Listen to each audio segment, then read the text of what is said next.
Bhaktivindam.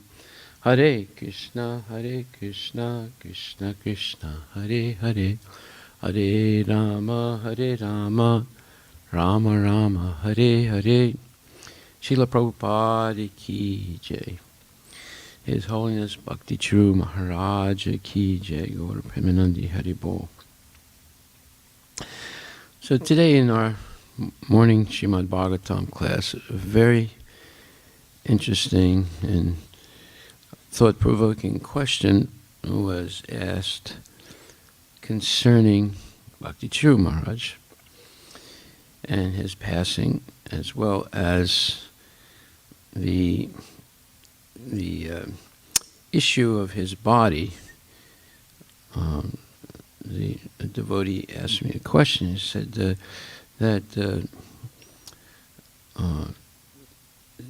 there was a doubt in her mind that why Bhakti Charu Maharaj's body was preserved or embalmed and being sent back to Mayapur intact. And basically, she was implying that, usually we burn the body. How come his body is not being put into the fire and being kept intact?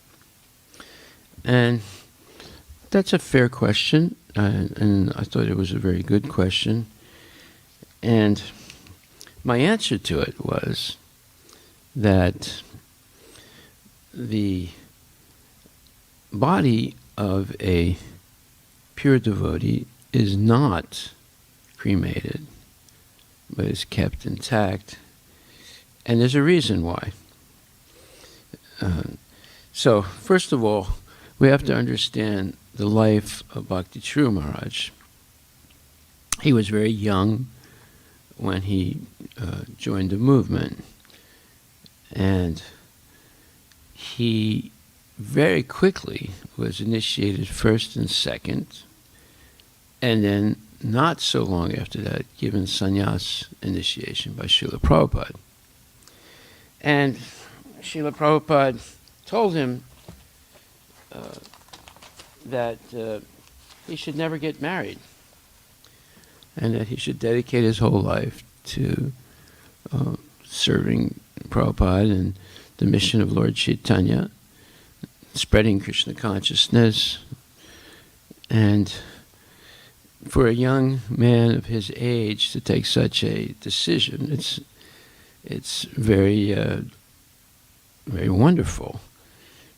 And the fact that he kept his vows as a sannyasi and a devotee his whole life.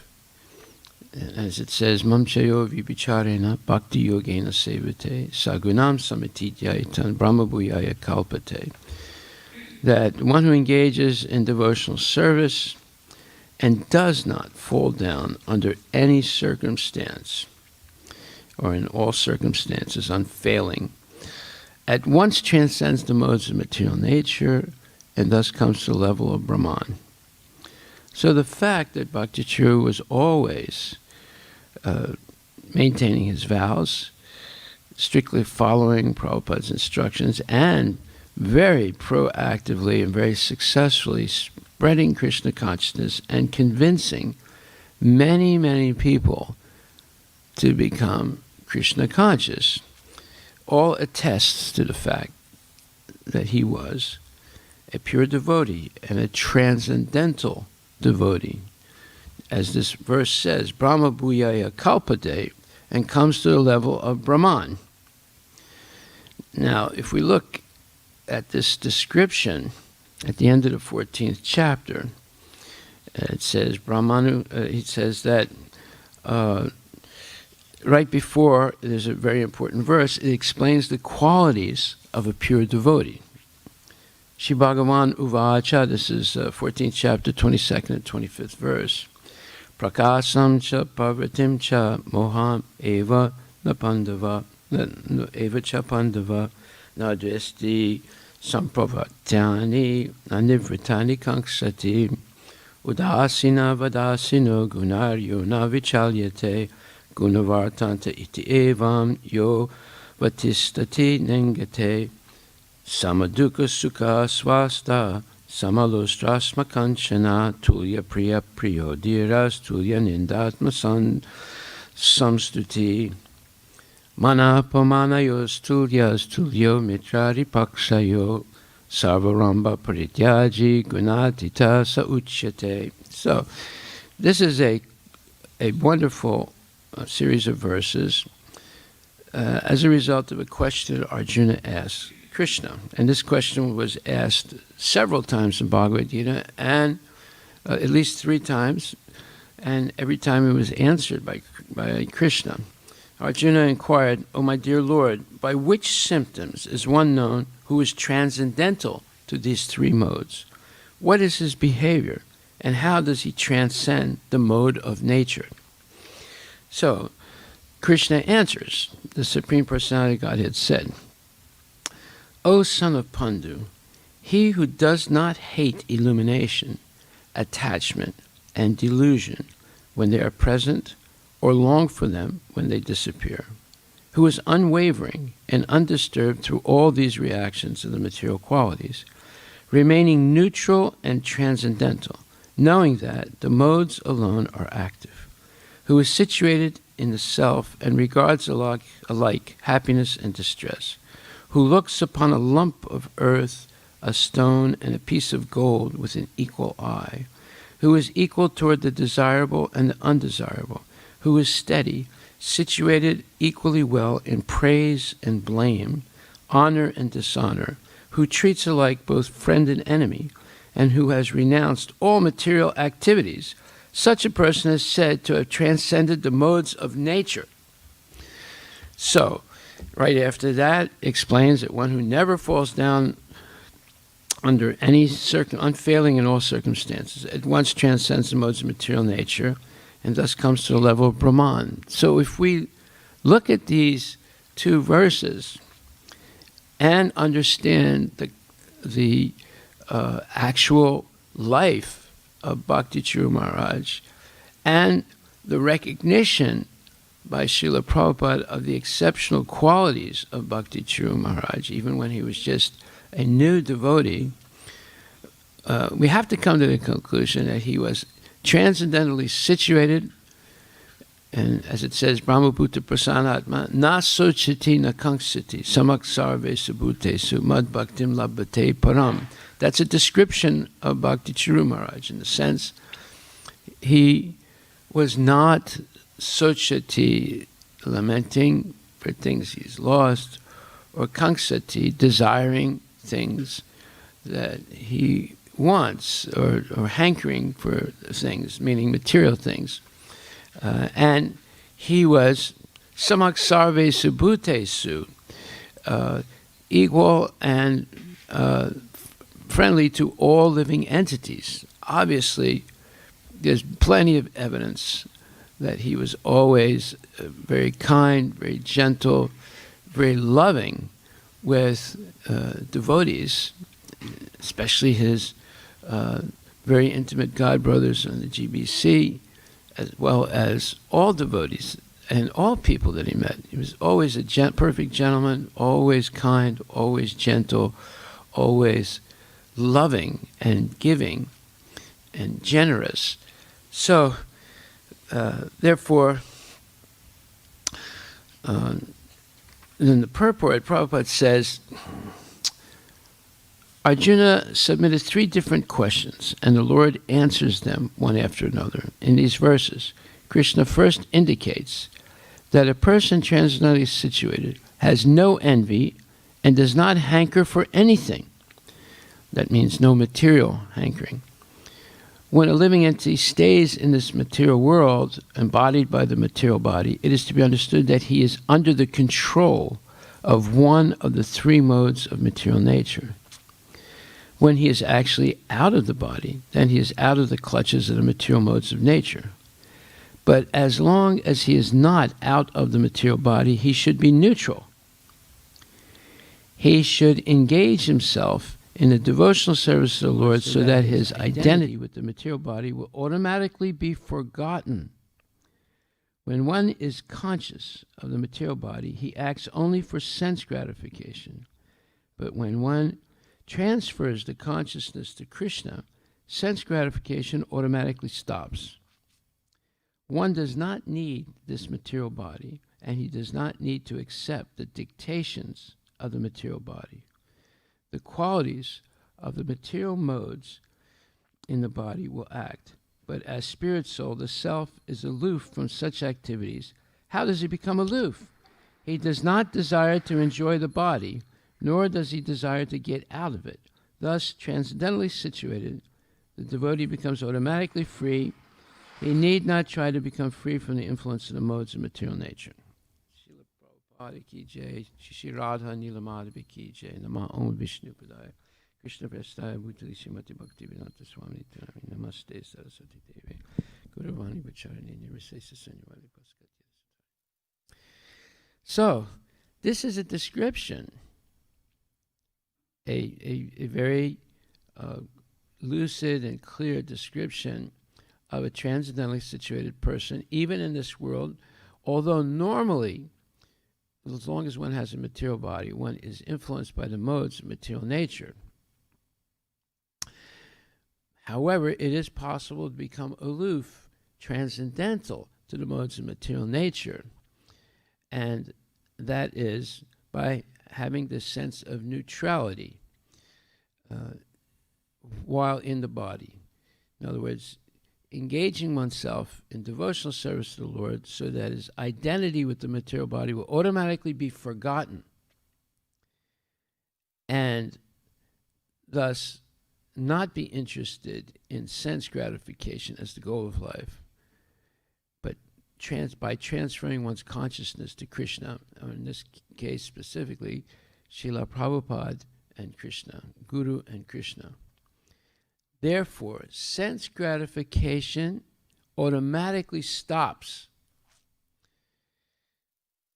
And Prabhupada says one does not need this material body, and he does not need to accept the dictations of the material body. The qualities of the material modes in the body will act, but as spirit soul, the self is aloof from such activities. Well, that's sense of neutrality. He's not under the control of the modes of material nature because he's transferred his attention and his preoccupation to pleasing Guru and Krishna. So that is definitely what Bhakti Charu Mahraj did at a very young age. And if you read his Ocean of Mercy book, you'll see he transferred his consciousness completely to serving Srila Prabhupada and pleasing Srila Prabhupada in every way possible. So, how does one become aloof from the body, even though they're situated in the body? He does not desire to enjoy the body, nor does he desire to get out of it. Thus, transcendentally situated, the devotee becomes automatically free. He need not try to become free from the influence of the modes of material nature. This is a very significant statement. He need not try to become free from the influence of the modes of material nature. So, everything depends on consciousness. And if we read the Ocean of Mercy, we can see very clearly that Bhakti Charu Maharaj, at his very young age, transferred his consciousness completely to pleasing Srila Prabhupada and Krishna, and dedicated himself to, just like Srila Prabhupada dedicated himself after he met his spiritual master Bhakti Siddhanta Saraswati Thakur Maharaj, to accomplishing or helping to accomplish the mission of Lord Chaitanya Mahaprabhu, that is to spread the Harinam Sankirtan movement to every town and village and to all living entities in this world. So, And then Prabhupada writes, the next question concerns the dealings of a transcendentally situated person. The materially situated person is affected by so-called honor and dishonor offered to the body. But the transcendentally situated person is not affected by such false honor and dishonor. He performs his duty in Krishna consciousness and does not mind whether a man honors or dishonors him. He accepts things that are favorable for his duty in Krishna consciousness, otherwise he has no necessity of anything material, either a stone or gold. So this is extremely important, because when one is actually transcendentally situated, there are further symptoms or further, qualities that are apparent. And one of the most important is that one is not affected by honor or dishonor. And Prabhupada talks about this extensively in other places, that when a person becomes Krishna consciousness, they're going to meet so much opposition in this world. That's the nature of the material world. The world today, especially in Kali Yuga, is populated with people who will vilify even a pure devotee. Look at Prahlad Maharaj. He never did anything wrong, but yet his father and mother were attempting to kill him, only because he was a devotee. And Prabhupada says that this is almost a normal situation, especially in Kali Yuga. Just the fact that one becomes a devotee means that they're going to be attacked in different ways. But the devotee, he is not affected by such false honor or dishonor. Why? He performs his duty in Krishna consciousness and does not mind whether a man honors or dishonors him. He accepts things that are favorable for his duty in Krishna consciousness, and otherwise he has no necessity for anything material, either a stone or gold. He takes everyone as his dear friend who helps him in his execution of Krishna consciousness. So that is undeniable. We've heard so many different prominent devotees and writing about Bhakti Charu Mahraj, and attesting that he was always loving, he was always a friend, he was always sincere, he was always giving to his godbrothers, and not just to certain ones, but to all. And he says, he is equally disposed and sees everything on an equal level, because he knows perfectly well that he has nothing to do with the material existence. Social and political issues do not affect him, because he knows the situation of temporary upheavals and disturbances. He does not attempt anything for his own sake. He can attempt anything for Krishna, but for his personal self, he does not attempt anything. By such behavior, one becomes actually transcendentally situated. So, in this relatively short one-page purport to this tremendous verse, 14, chapter 22nd, 25th verse, describing the qualities of a transcendentally situated person, Prabhupada gives supplementary and more, details of how to identify such a person, because that was Arjuna's question. How do you know someone is actually transcendentally situated? Now, the next point that we want to discuss is that the answer specifically to the question, how come Bhakti Charu Maharaj's body is being preserved and not reduced to ashes, as is the normal way after death? Well, this is explained more specifically by understanding his relationship to Prabhupada and Krishna in depth, where Krishna says, Ya idam paramam guyam mad bhaktesu abhidasyati.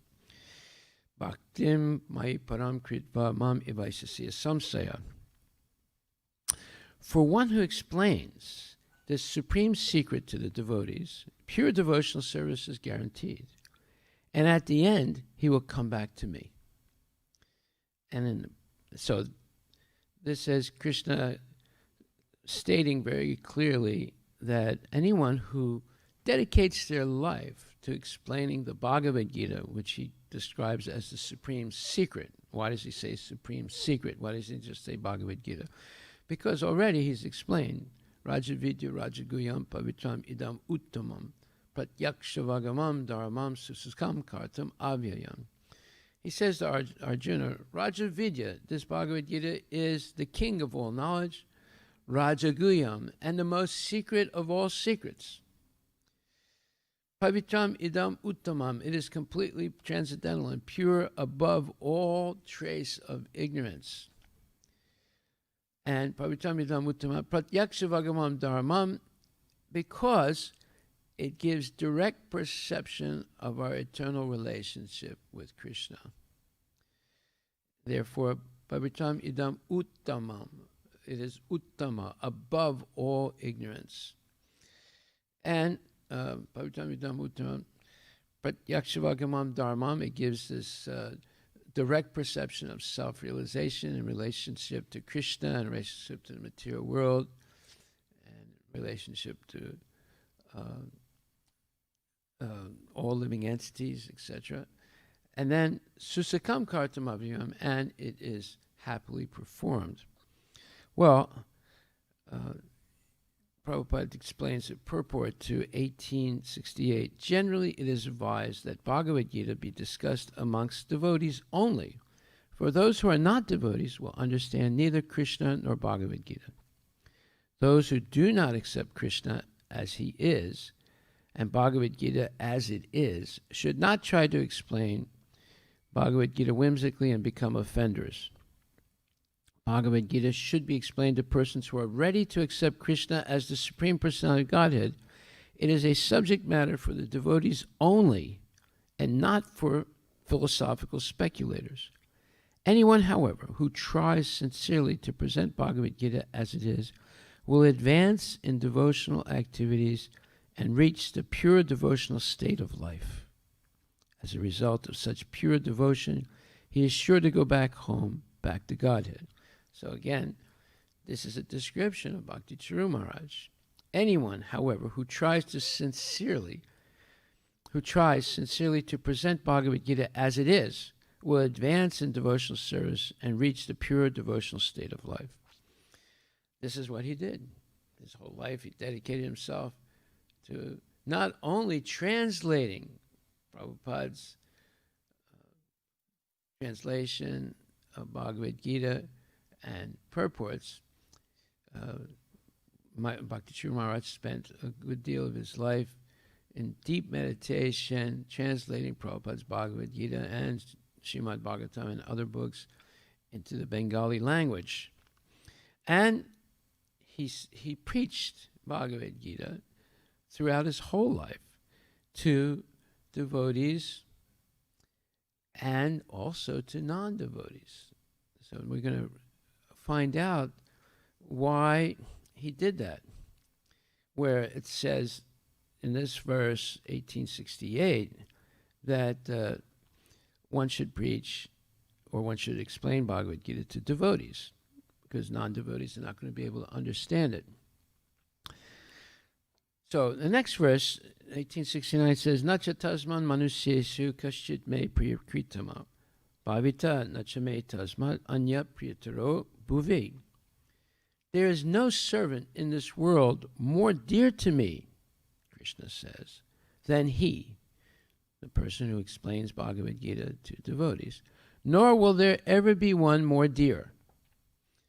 So now we see why Prabhupada not only recognized the exceptional qualities of Bhakti Charu Maharaj, even though he had just come to Krishna consciousness, but he inspired him and instructed him very confidentially and intimately on the principles of Krishna consciousness. Bhakti Charu Maharaj was given the task of answering letters that people wrote to Prabhupada in Bengali and in Hindi.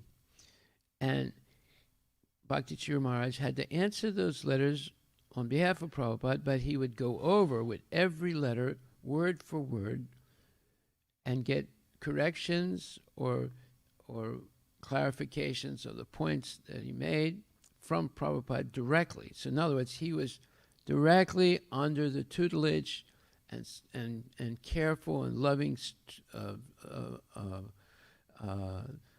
guidance of Srila Prabhupada for a long period of time.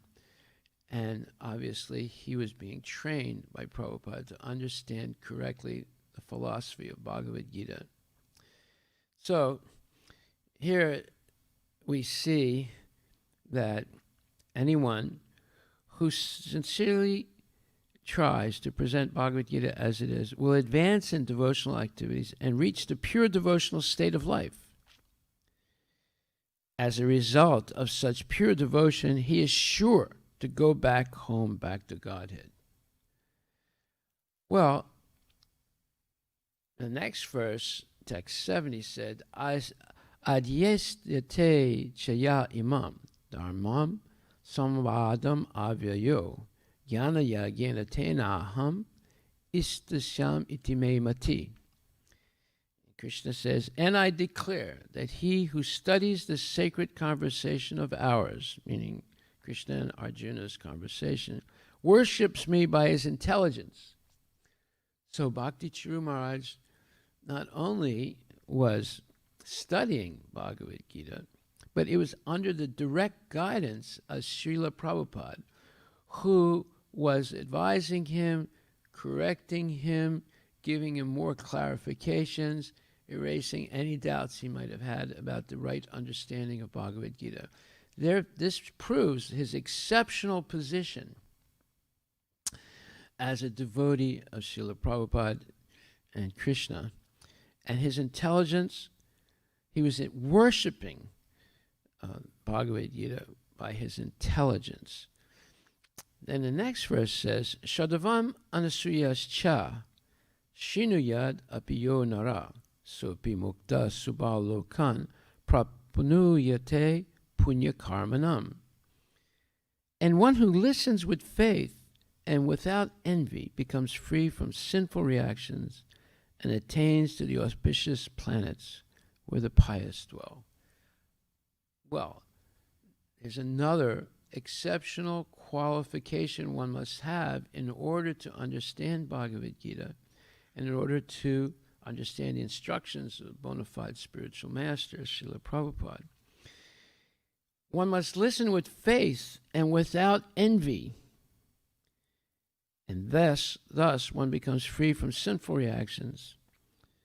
Well, that was the position of Bhakti Charu Maharaj. If you read again his Ocean of Mercy book, you'll see he had no envy of Prabhupada. He had only love for Prabhupada, appreciation, respect, extreme gratitude for that Srila Prabhupada took him under his wing and personally instructed him in every detail of Krishna consciousness and gave him a chance to personally serve Prabhupada's, let's say, body, his comfort, and also in that intimate relationship be enlightened by Srila Prabhupada.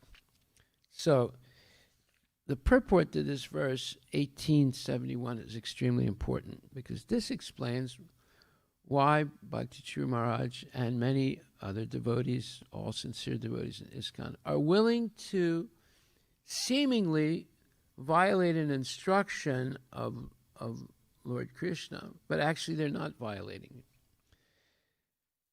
And it is explained in this purport. In the 67th verse of this chapter, the Lord explicitly forbade the Gita's being spoken to those who are envious of the Lord. Yeah, where it says, Idam te natapaskaya na bhaktaya kadachana, na chashushu save vacham, na chamam yo vyasuyate. This confidential knowledge may never be explained to those who are not austere or devoted or engaged in devotional service, nor to one who is envious of me, Krishna says. But yet, Prabhupada himself and his sincere devotees will give open Bhagavad-Gita classes to all people without actually verifying if they have faith in Krishna, or if they're not envious of Krishna, or even if they're not engaged in devotional service. So, in the purport, Prabhupada says, 1867, and we're going to come back to 1871, persons who have not undergone the austerities of the religious process, who have never attempted devotional service in Krishna consciousness, who have not tended a pure devotee, and especially those who are conscious of Krishna only as a historical personality, or who are envious of the greatness of Krishna, should not be told this most confidential part of knowledge. It is, however, sometimes found that even demoniac persons who are envious of Krishna, worshipping Krishna in a different way, take to the profession of explaining Bhagavad Gita in a different way to make business. But anyone who desires actually to understand Krishna must avoid such commentaries on Bhagavad Gita. Actually, the purpose of Bhagavad Gita is not understandable to those who are sensuous, even if one is not sensuous, but is strictly following the disciplines enjoined in the Vedic scripture. If he is not a devotee, he also cannot understand Krishna. And even when one poses himself as a devotee of Krishna, but is not engaged in Krishna conscious activities, he also cannot understand Krishna. There are many persons who envy Krishna because he has explained in Bhagavad Gita that he is the supreme and that nothing is above him or equal to him. There are many persons who are envious of Krishna. Such persons should not be told of Bhagavad Gita, for they cannot understand. There is no possibility of faithless persons understanding Bhagavad Gita and Krishna. Without understanding Krishna from the authority of a pure devotee, one should not try to comment upon Bhagavad Gita. So now if we come back to 1871, Prabhupada says, Bhagavad Gita is for the devotees only. But it so happens that sometimes a devotee of the Lord will hold open class. And in that class, not all the students are expected to be devotees. Why do such persons hold open class? It is explained here that although not everyone is a devotee, still there are many men who are not envious of Krishna. They have faith in him as the Supreme Personality of Godhead. If such persons hear from a bona fide devotee about the Lord, the result is that they become at once free from all sinful reactions, and after that attain to the planetary system where all righteous persons are situated. Therefore, simply by hearing Bhagavad Gita, even a person who does not try to be a pure devotee attains the result of righteous activities. Thus, a pure devotee of the Lord gives everyone a chance to become free from all sinful reactions and to become a devotee of the Lord.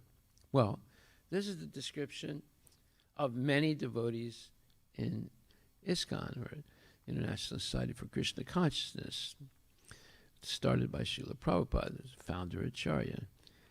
They're following in the footsteps of Prabhupada, giving a chance for everyone to become free from all sinful reactions and become a devotee of the Lord. Simply hearing Bhagavad Gita without envy and accepting only theoretically that Krishna is the Supreme Personality of Godhead, one makes spiritual advancement and will eventually become a devotee.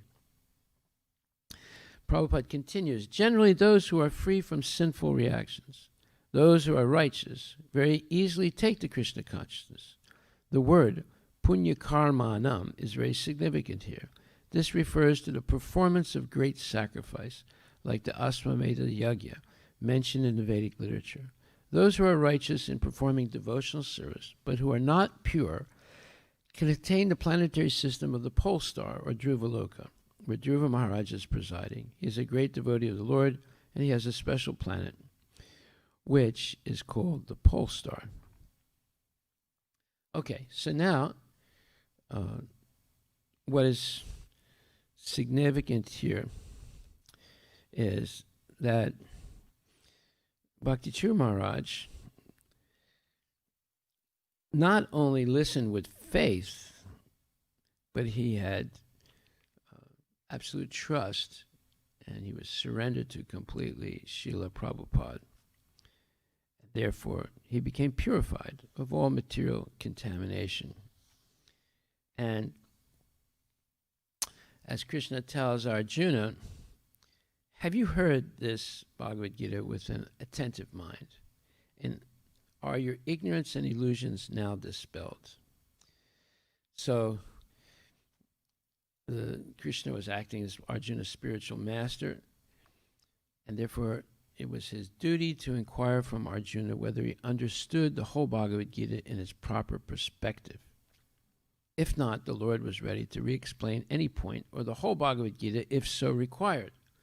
So, if you read the Ocean of Mercy, you'll see at one point, Bhakti Charu Maharaj, when he hears from Srila Prabhupada, Prabhupada asks him, why are you cooking for me? You see I'm not eating. I have no appetite. Why are you cooking? Why don't you do other things that will give you a positive result? I'm not accepting the food. I don't want to eat. And Bhakti Charu Maharaj, in all sincerity, said, but I'm cooking with the hope that you will eat something and with the hope that you will get better. And Prabhupada said, I will get better when I leave this body. And at that point, Bhakti Charu Maharaj broke down in tears, devastated by Prabhupada's response. And Prabhupada immediately spoke in very gentle and loving words. He said, have not I explained to you that this body is destined to die and it is inevitable for everyone, but that the soul is eternal? Have you not understood this? And he continued, he said, Dehinosmin yata dehe komaran yovanam chara tata dehantara praptir dhiras tatra namuyate. That a person should become dhira, unaffected by the changes of the body, knowing well that the soul is eternal and can never be killed. Najayate mriyate va kadachin ayam bhutva bhavitavana bhuya ajo nidya sasvatam yam punano nahanyate hanyamane sarire. The body never is born and never will die. I mean, the soul is never born and never will die.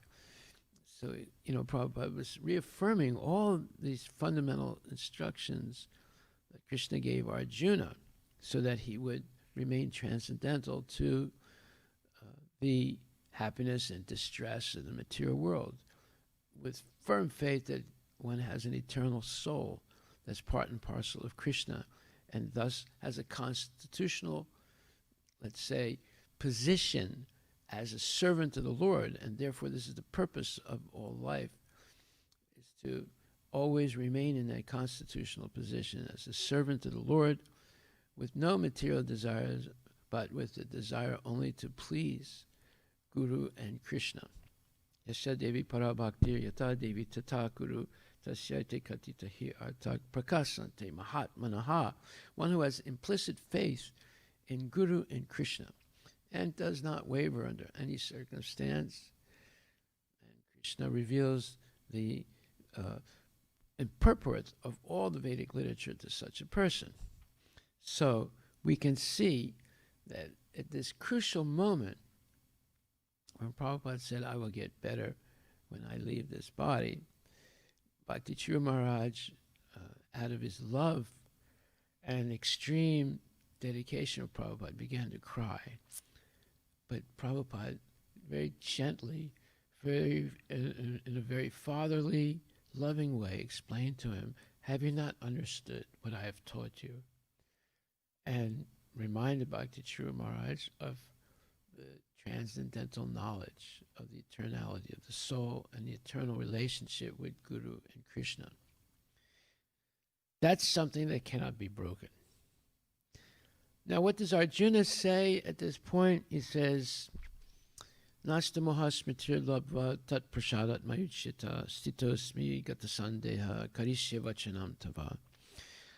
Oh, my Lord, dear Krishna, O infallible one, my illusion is now gone, na asti moha. And smritir labva, I have regained my memory by your mercy. Tat prasadat mayuchyata. This is your real prasad, your real mercy. You have expelled all doubts in my mind. I know what my real position is. Stitosmi gata sandeya. I'm situated in my right position as your eternal servant, and I have no more doubts. I'm free from doubt. And karishya vachanam tava. I am prepared to act according to your instructions. This is the ultimate statement of faith in Guru and Krishna. And Bhakti Charu Maharaj came to this position of faith, unflinching faith, nishta, because all his doubts were eliminated by his intimate association with Prabhupada and his unwavering dedication to pleasing Srila Prabhupada. When Prabhupada told him before he was initiated that you should become, give up, no, don't ever get married, just dedicate this one lifetime completely to Krishna. That's a very difficult thing to do, and to make such a decision at a young age, just like when Bhisma Pitamaha was at a young age, he made a vow so that his father could marry Satyavati, that he would never get married, never have children. And therefore he received the word Bhisma, which means one who makes a very severe vow. And we can see that Bhakti Charu in a very similar way made this vow at a young age, in the prime of his youth, that he would never get married, and he would always remain dedicated to serving Srila Prabhupada and Krishna and Lord Chaitanya. So he says, Karishya vachanam tava, I am prepared to act according to your instructions. This is the ultimate statement of faith. Well, if we look at another important verse, it's 1871, we just read that, and one who listens with faith and without envy becomes free from sinful reactions and attains the auspicious planets where the pious dwell. Well, if we look at the 40th chapter, 4th chapter, 40th verse, we can see a supporting statement and evidence to this. This verse, it's one of my favorite verses. Shadaval labhate jnanam tat para samyatendriya. Jnanam labha param santim achiren adhigachyati. Krishna says, a faithful man who is dedicated to transcendental knowledge and who subdues his senses is eligible to achieve such knowledge. And having achieved it, he quickly attains the supreme spiritual peace.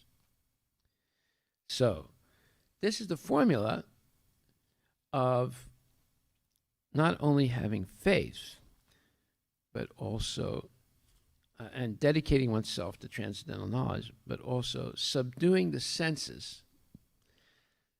That makes one eligible to receive the knowledge and understand the knowledge. So, being in such close proximity to Srila Prabhupada, being his personal servant, cooking for him, and making all kinds of arrangements for his, answering his letters, and later on translating all his books into Bengali, and then later on spreading this movement all over the world, building a wonderful temple in Ujjain, and starting a project in Deland and spending a lot of time in South Africa and going to places wherever there was a problem.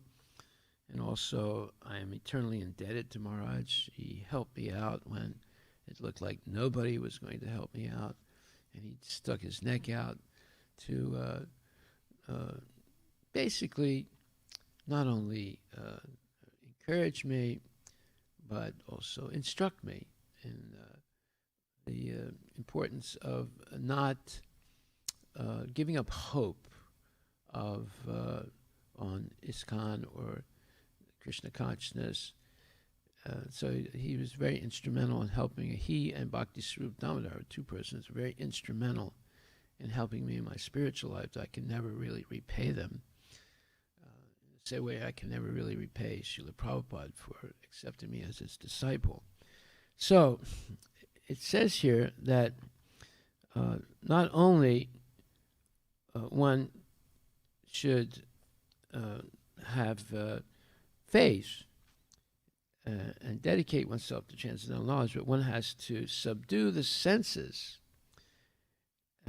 in order to be eligible to achieve such knowledge. And having achieved such knowledge, he quickly attains the supreme spiritual peace. That is, that one is not disturbed anymore by any of the upheavals of material life, either happiness or distress, or honor or dishonor, or riches and poverty, or heat and cold, or any of the dualities of life. One remains neutral, and one understands the equality of all living entities in their constitutional position as a servant of Krishna, and therefore there's no prejudice, there's no racism, there's only gentle, loving, let's say, giving of Krishna consciousness to everyone, regardless of their position. So then Prabhupada says, this faith is attained by the discharge of devotional service and by chanting Hare Krishna, Krishna Krishna, Hare Hare, Hare Rama, Rama Rama, Hare Hare, which cleanses one's heart of all material dirt. Over and above this, one should control the senses. A person who is faithful to Krishna and who controls his senses can easily attain perfection in the knowledge of Krishna consciousness without delay. That's exactly what happened to Bhakti Charu Maharaj. And it's another reason why he was given sannyas very quickly by Srila Prabhupada, who recognized his sincere dedication to serving Prabhupada and Iskcon and all humanity as the goal of his life, and pleasing Krishna. And being a significant, let's say, active person in spreading Lord Chaitanya's Sankirtan movement all over the world. So, to get back to the original question, why is it that his body was preserved and not reduced to ashes, as is the normal procedure? Well, this is explained also in the 4th chapter, 24th verse, and in which it says, Brahmarpanam Brahma Havir Brahma Agno Brahmano Hutam Brahmaiva Tena Gantavya Brahma Karma Samadhina. A person who is fully absorbed in Krishna consciousness is sure to attain the spiritual kingdom. Because of his full contribution to spiritual activities, in which the consummation is absolute and that which is offered is of the same spiritual nature. And this is an extremely important verse to understand what is Krishna consciousness and what we're actually doing in Krishna consciousness and how we're doing it. This verse basically is explained in the purport by Srila Prabhupada. He says, how activities in Krishna consciousness can lead one ultimately to the spiritual goal is described here.